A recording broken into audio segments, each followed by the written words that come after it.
Bismillahirrahmanirrahim. Assalamu alaikum. Can you hear me properly?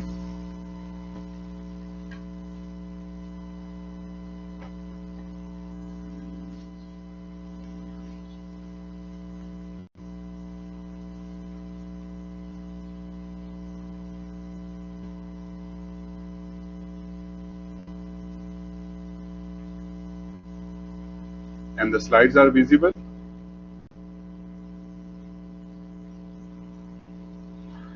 Okay. Last time we were talking about the order of growth, and we discussed there are 5 different asymptotic notations, which include, can anybody tell me what are the name of 5 asymptotic notations?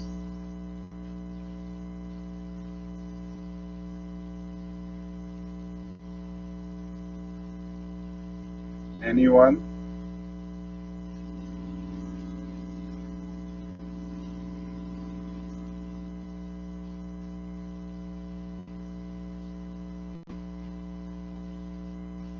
No one remember that?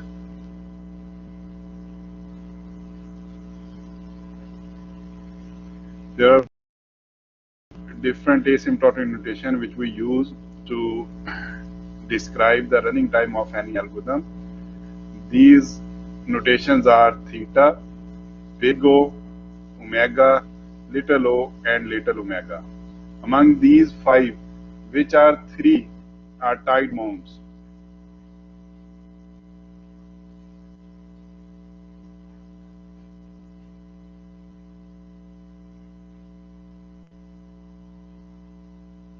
Have you guys gone through these slides?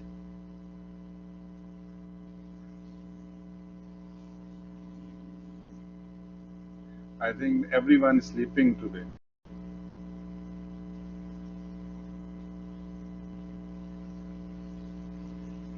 Which of 3 are tight bounds among these asymptotic notations?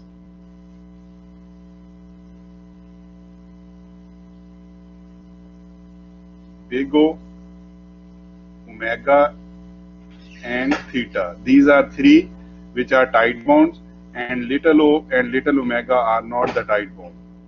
Okay? And which of these 5 notations can describe the upper bounds?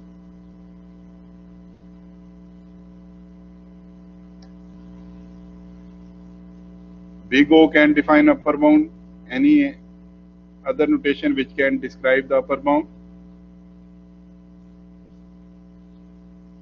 Little o also can define upper bound, and also theta can define the upper bound.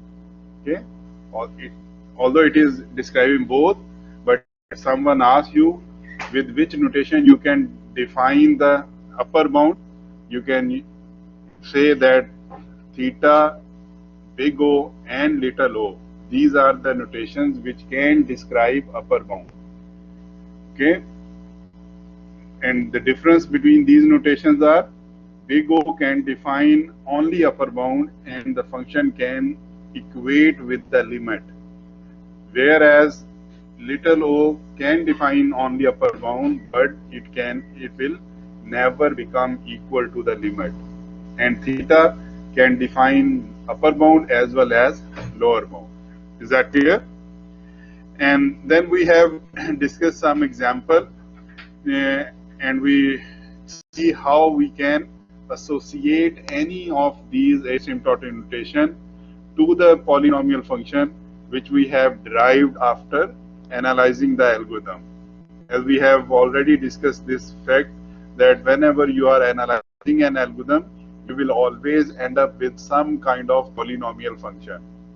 And before yesterday lecture, we told you that whenever you have concluded your, whenever you have derive your polynomial function, then you should only pick the highest order term and associate big O with that. But now onwards, you should always mathematically and according to the definition of the asymptotic notation, you will use most appropriate asymptotic notation with your results. Is that clear? And we discuss how a given polynomial function can be from given polynomial function you can determine which asymptotic notation should be associated. And with the help of this example 1 over 2n square minus 3n, we discuss how we can associate, prove it for upper bound, lower bound, as well as if both are proven, then you can use the theta notation. And we have discussed this association with the help of both type of equation, one with specific coefficient value like 1 by 2, 3, and we also discussed one example in which we have used the general variables. Okay? On abstract level, if the expression you have derived, if you remember, whatever the analysis we have performed for any algorithm, we usually do not end up with the specific coefficient value in a polynomial function. It is only possible to get a specific coefficient value if you are performing empirical analysis. As you might observe, in experimental analysis, we have found an equation with some value of these coefficients. But it is not possible when you are performing a theoretical analysis. You will always end up with a generic form of polynomial function like this one. And if you have observed this kind of polynomial function, how you can associate any particular asymptotic notation, we have discussed it yesterday in previous class. So our discussion was stopped at proving this equation, this expression for omega. Remember that? Have you gone through this example yourself again? And is there any question or confusion about how we can prove it for omega?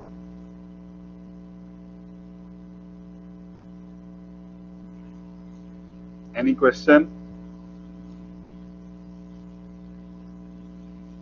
Okay, so now this is your class exercise now. Okay, so you have to prove that this f of n is also equal to big O g of n.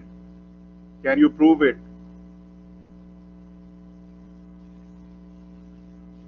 If you have to prove for this given f of n, if you have to prove f of n is equal to O of g of n, can you prove it or not? Please try it and then tell me how you can prove it.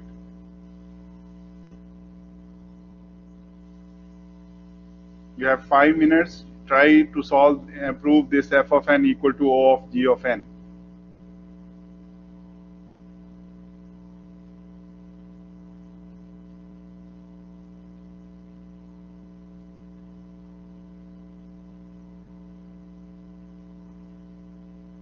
All steps will be very similar. Only difference will arise from this point.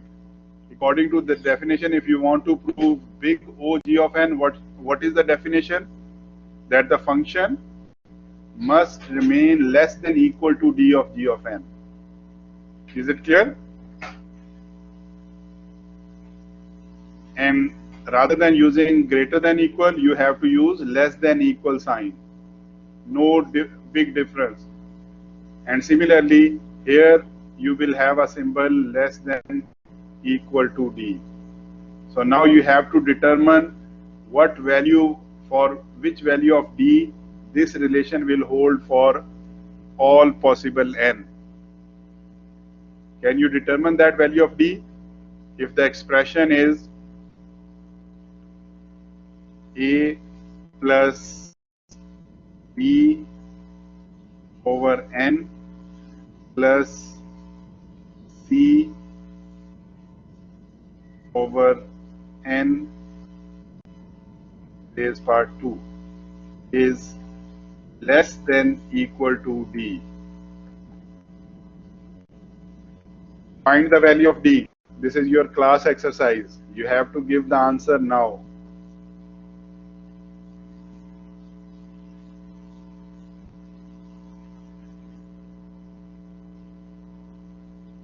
The first 3 students who got correct answer will get 1 bonus point.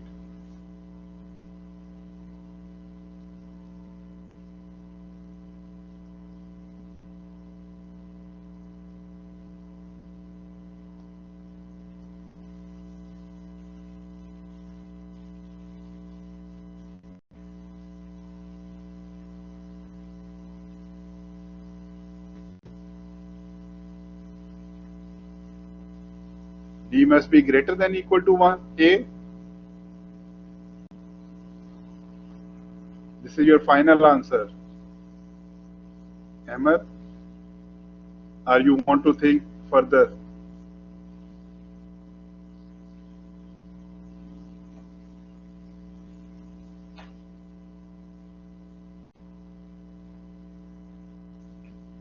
Yes, I'm waiting.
Muhammad Abdul Rahman, this is your final answer?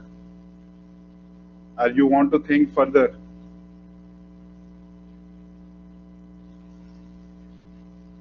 Ahmad Ziad, D greater than equal to N. Okay. So this is your final answer, Ahmed?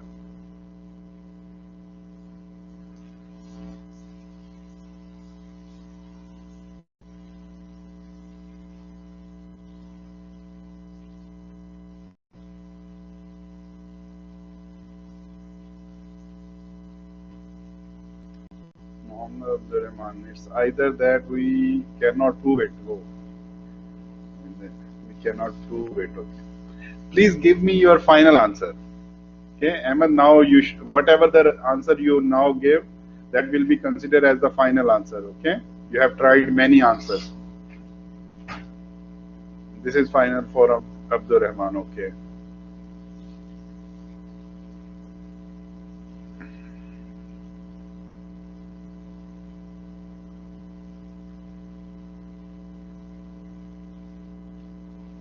Anas, would you like to try your luck?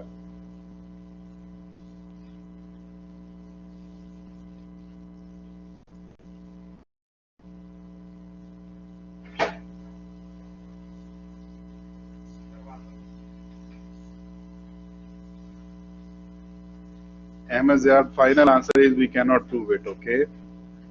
And Abdul Rahman's final answer is D must be greater than N square. Okay.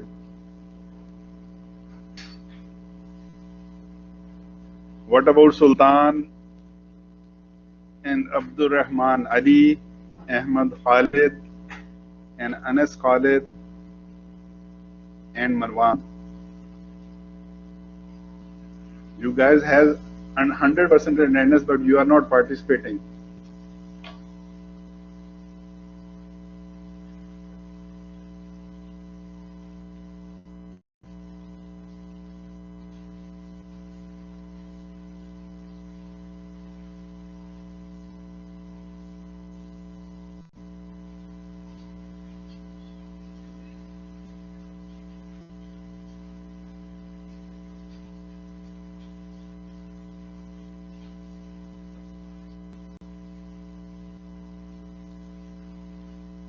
Okay, it's 5 minutes over. So now, as only 2% have gave the answer. Okay, that's why I asked you previously. We have solved these example. If you have any confusion, ask me. Okay, Marwan, please participate and ask the question if something is not clear, or you can also attend the office hours. Okay, anyhow, because two of you have given the answer, Abdul Rahman and Isa Muhammad Abdul Rahman. Amazaz, you are changing your answer again. So what should I do? This is final answer. Okay. So let me just mark Abdurrahman,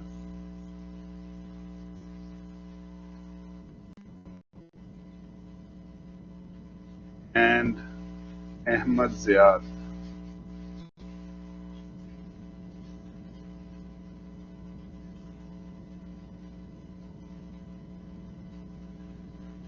Okay. Now, how it will be solved? I'm telling you, Abdurrahman. Listen. Last time we have done this all working when we are explaining this example. Now, if you want to prove this expression, first of all, always see the behavior of the expression. Okay? And last time I told you what could be the minimum n. Minimum n could be 1. If n is 1, what will be the expression value on the left side? It will become a plus b plus c if n is 1. Okay? And if n is infinity, which is the maximum possible n, then this expression will turn into a. So it means on left side expression can generate maximum value equal to a plus b plus c, and minimum value it can generate a.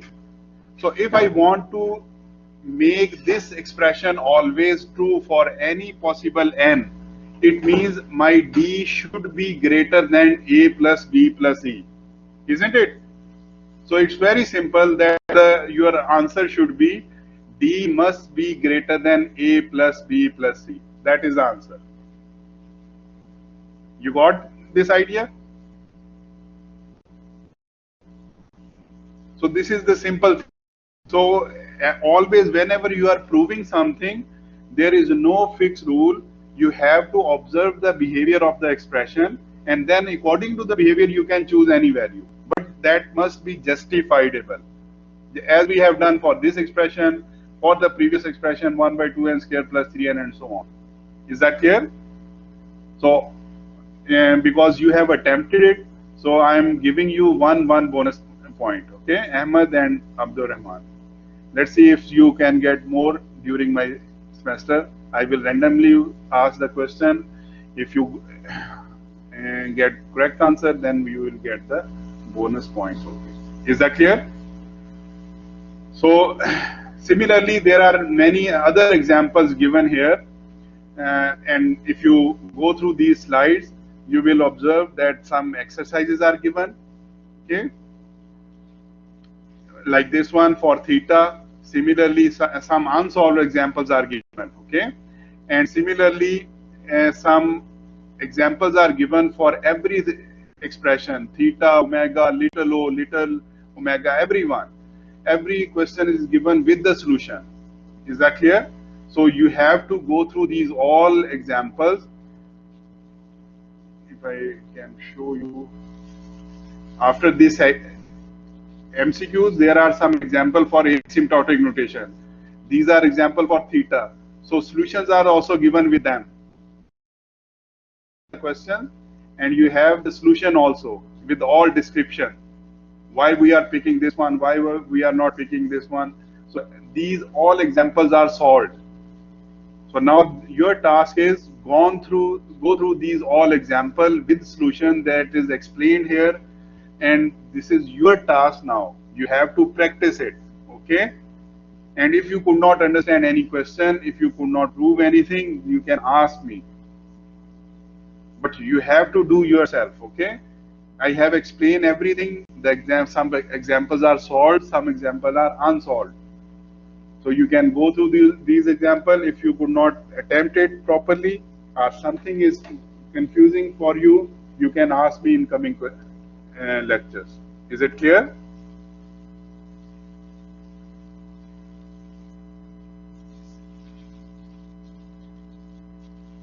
So there are tens of examples related these asymptotic notation. Okay. So this is all your practice.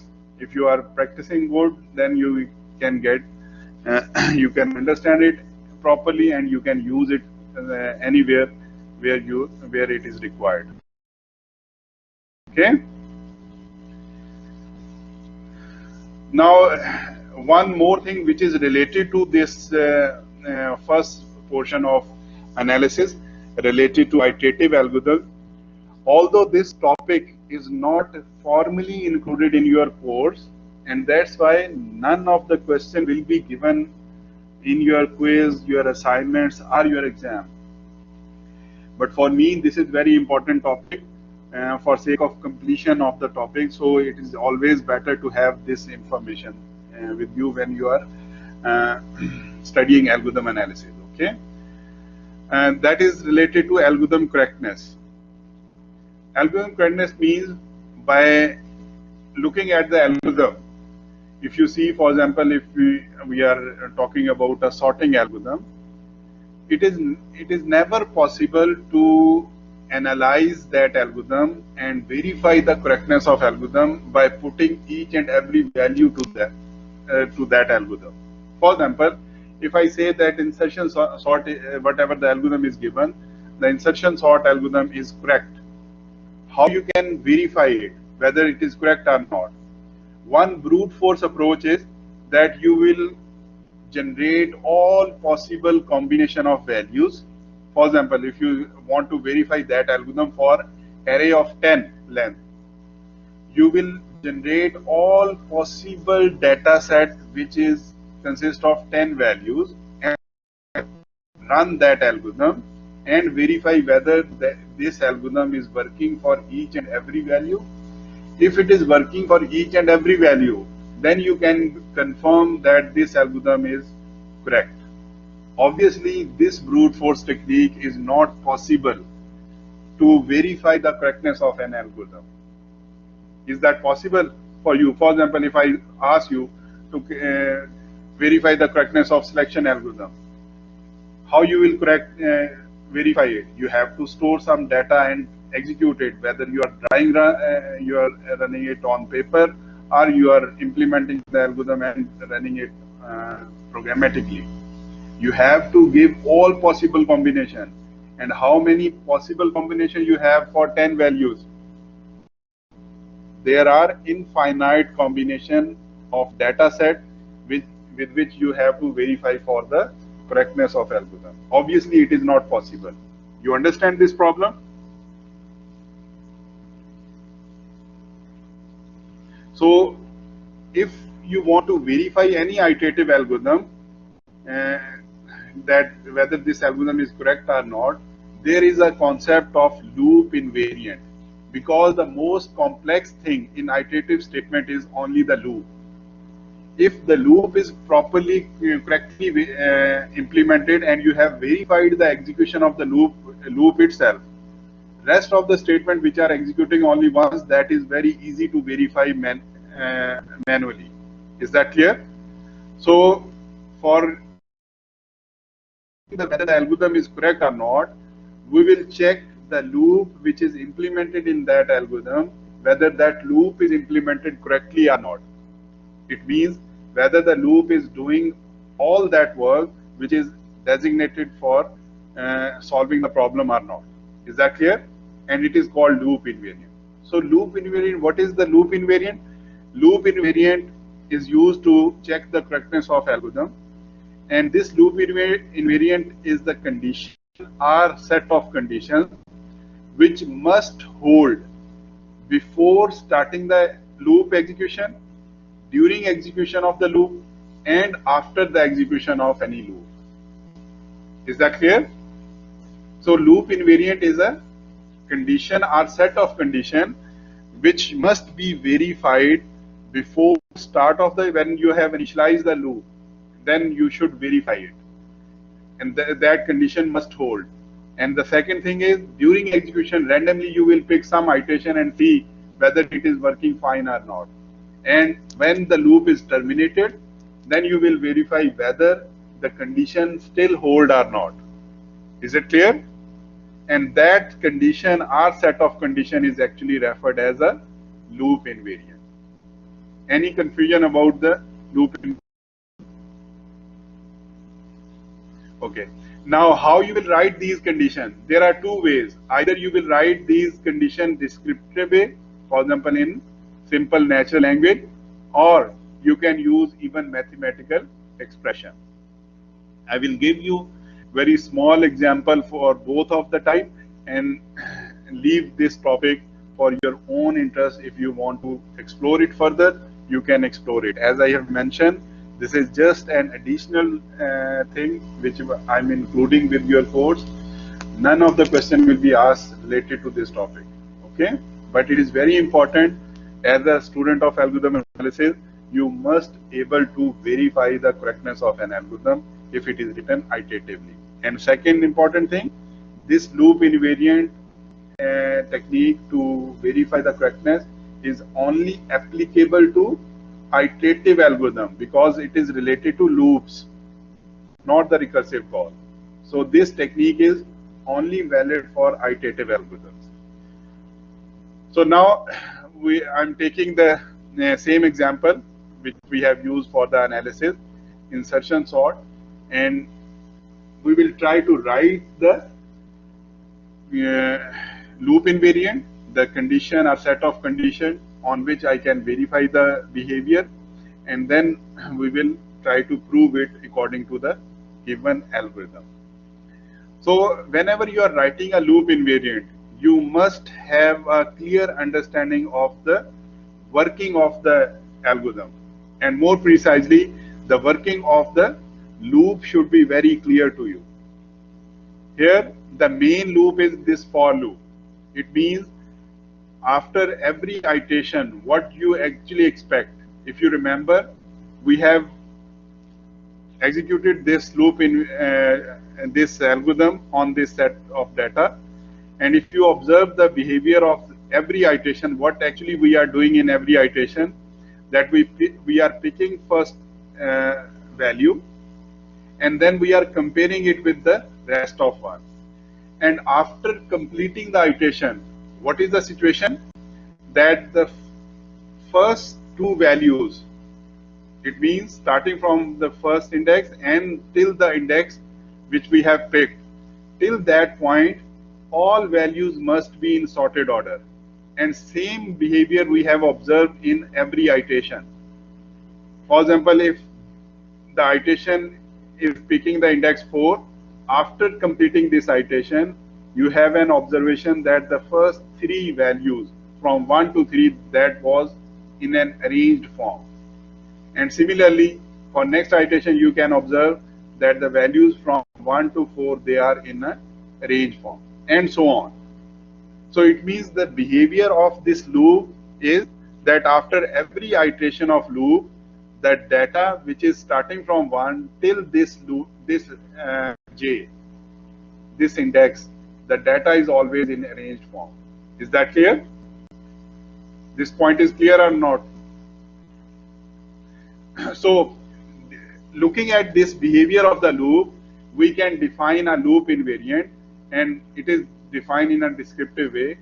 At start of each iteration of for loop, the sub array from 1 to j minus 1, from 1 to j is completing, for example, fourth iteration. It means from 1 to 3. If j was 4, then it is from 1 to 3. If j, after the completion of the previous iteration, if j was 10, it means from 1 to 9. Is that clear? So from the sub array from 1 to j minus 1 consists of the elements which was originally in 1 to j minus 1, but now they are in sorted order. Is it clear? So looking at this behavior, that starting from 1 to j minus 1, 1 to 1, 1 to 2, 1 to 3, 1 to 4, if you observe, these are those values which were originally present in that area. For example, if I'm talking about from 1 to 2, you can see in original array from 1 to 2 there was only two values, 5 and 2, and here again from 1 to 2 there are the same values, but now they are in sorted order. Same behavior you can observe here. If j was 4, so from 1 to 3, which values are in sorted order? 2, 4 and 5. And if you see in original array, from 1 to 3, there was only these three values, 5, 2 and 4. Is that clear? So looking at the behavior, you have turned that behavior into a condition that at start of every iteration, you must have a subarray from 1 to j minus 1, which consists of all those values which were originally present from 1 to j minus 1, but now they are in sorted order. Is it clear? Is that clear? And now if you want to verify it on the algorithm, how you will verify it? On algorithm, what is the value of j when it start this algorithm, when it is started? What is the value of j? J is 1. Or, sorry, j, when you have initialized, j is initialized with 2. J is 2, okay? When you initialize j before starting of the execution, j is initialized with 2. Is it clear? So it means if you are starting j is 2, then the data from 1 to j minus 1, it means the data from 1 to 1. What is the value which is starting from 1 to 1? There is only one value 5. And this value must be sorted. So this is the trivial case of sorting, that the array consists of single element is considered as sorted. So we have proved it at start of the loop that this condition is valid. Is that clear? Is that clear? Now randomly pick any iteration. For example, if j has iterated 5 iteration and j has become 6. So if j is 6, it means from 1 to 5 data must be sorted, and you can observe the data is in sorted order. Is it clear? And it means during execution of the program, we have verified that the loop invariant holds. And when the loop is terminated, when this loop will terminate, what will be the value of j for this example? J will become 7 because there was 6 elements, so j will become 7. That's why this loop will be terminated. And when it is terminated, you can observe that from 1 to 6, all values are in sorted order. So it is proven at termination stage also. Is it clear? So if loop is correctly implemented, it means the algorithm is correct.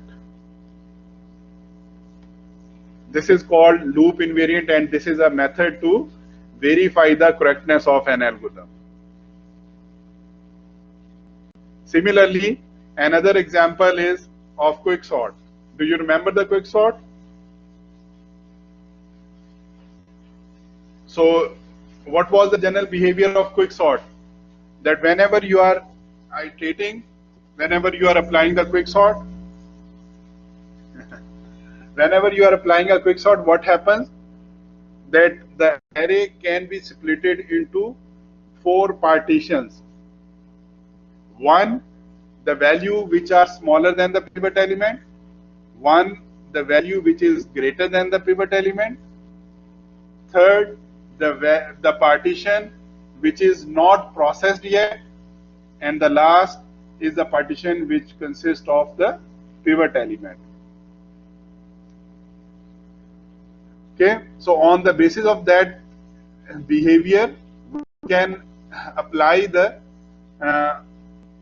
this loop invariant. We can define the loop invariant. Now, if you see the algorithm, this quicksort is an iterative algorithm or it is a recursive algorithm?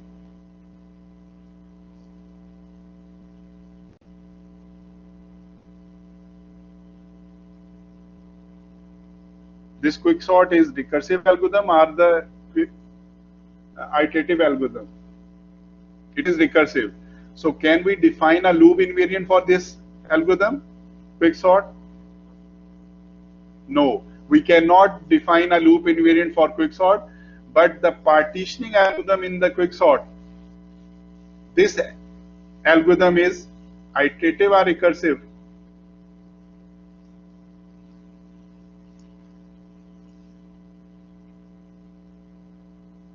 this algorithm is iterative. And if this algorithm is iterative, we can define a loop invariant for this loop. Okay? And in partitioning, I have already told you that generally speaking, there are 4 types of partition. One is the pivot element, that is not important, in where the pivot element is residing. Then you have 3 type of, in any iteration, you will found 3 type of partition. One partition which consists of the values which are smaller than the pivot element. One partition consists of the values which are greater than the partition pivot element, and third partition will be the partition which has not been processed yet. Okay, so depending on that behavior, this is the loop invariant for the partitioning algorithm.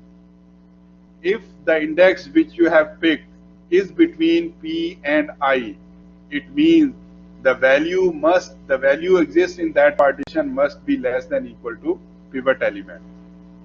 If the pivot element, the index is lying between I plus 1 to j minus 1, that will be the partition in which the value whichever exists, that must be greater than x. And if the value k is equal to the index which you are checking is equal to r, then it must be a pivot element.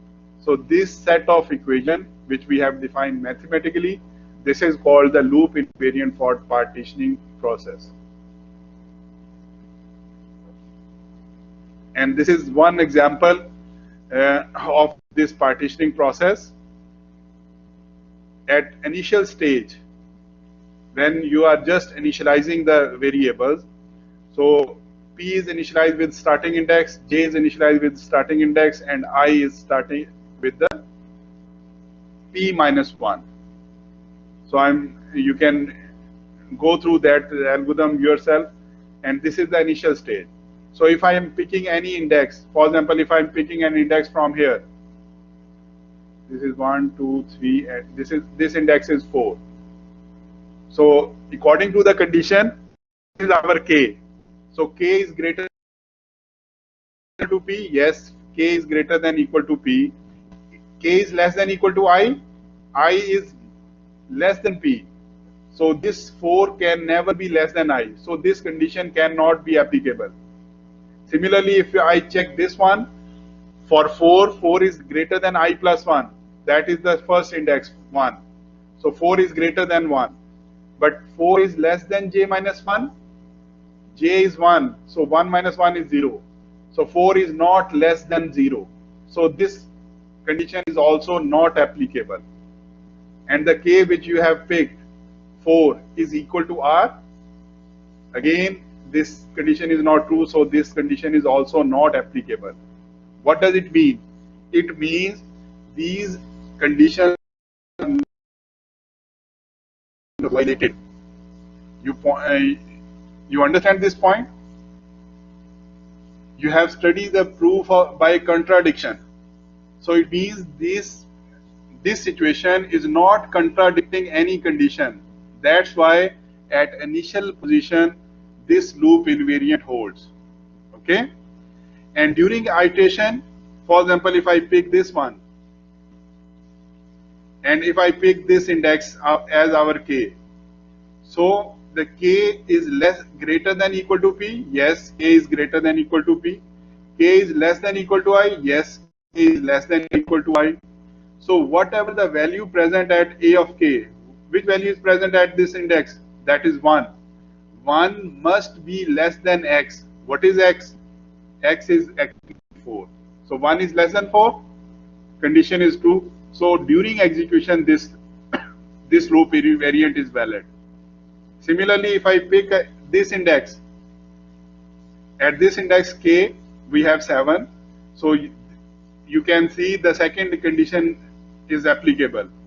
This index is greater than equal to I plus 1. Yes, it is greater than I plus 1 because I is this index. And k is less than j minus 1. Yes, k is less than equal to j minus 1 because j is this index and it is less than equal to j minus 1. Both conditions are true. So whatever the value present at a of k, that must be greater than x. This must be greater than 4. So you can see there exists 7 and 7 is greater than 4. Is it clear? So similarly, if you want to check at any iteration, this index, this k is equal to r, and this is a pivot element. So this loop invariant verify that this algorithm is correct because it is proven before starting of the execution, during execution, and as well as at the termination. And when the loop is terminated, this will be the situation. Is it clear? So this is the concept of loop invariant with which you can verify the correctness of an algorithm. In addition to these two examples, I have also added some algorithm with their loop invariants. Okay, you can go through these conditions and you can verify it on the given data set. So it will give you a better idea how the loop invariant works. But again, I am repeating, this is just an additional content. These are not included in your exams. It is not the part of your assignment. This is just for sake of completion of the discussion about the topic. I am including this one. Okay. It might help you out in future in somewhere if you want to, if you go in the quality assurance department. Okay, then you have to verify the quality and confirming whether your program and your applications are working correctly or not. You can, at that point, you might be able to use this concept. Is it clear? So by discussing this point, we have completed the discussion about the analysis of iterative algorithm. So for discussion, for just a quick review, what we have discussed during the analysis topic of the iterative algorithm, we have discussed that there are two main strategies to analyze the algorithm. One strategy is mathematical analysis and one is experimental analysis. These techniques can be applicable on iterative algorithm as well as it can be implemented on recursive algorithm. And we have discussed one example for experimental analysis, and then we discussed mathematical analysis in more detail, because I told you that 99% of time you have to perform mathematical analysis. And in mathematical analysis, we discussed that there are main two approaches to analyze an algorithm. One is informal analysis, which we have done already in 204, that depend on only determining the basic operation and how many times it is executing. And there is a formal technique which is called RAM model. RAM model is a formal technique to analyze an algorithm which is written iteratively. And in that formal analysis, I have told you that first of all you have to fill up two columns. First column was cost, and the other column was how many times one individual statement will iterate. Okay, and you have to fill these all columns depending on the statement given in the algorithm. After that, you will multiply the column value, corresponding column value with each other and sum them up. And after applying the summation rules and simplifying it, the expression, you will end up with the polynomial function. Once you have analyzed mathematically an algorithm, after that you have to associate one asymptotic notations. And we have discussed there are 5 asymptotic notations, and we have also discussed the mathematical definition for all these 5 asymptotic notations. And we see with example how we can associate any asymptotic notation with our result of efficiency. And then we discuss the last topic, which is the correctness of algorithm. So if you have any question, you can ask me now. Otherwise, we will stop here, and inshallah, from next class, we will start with the recursive algorithm analysis. Okay. Any question?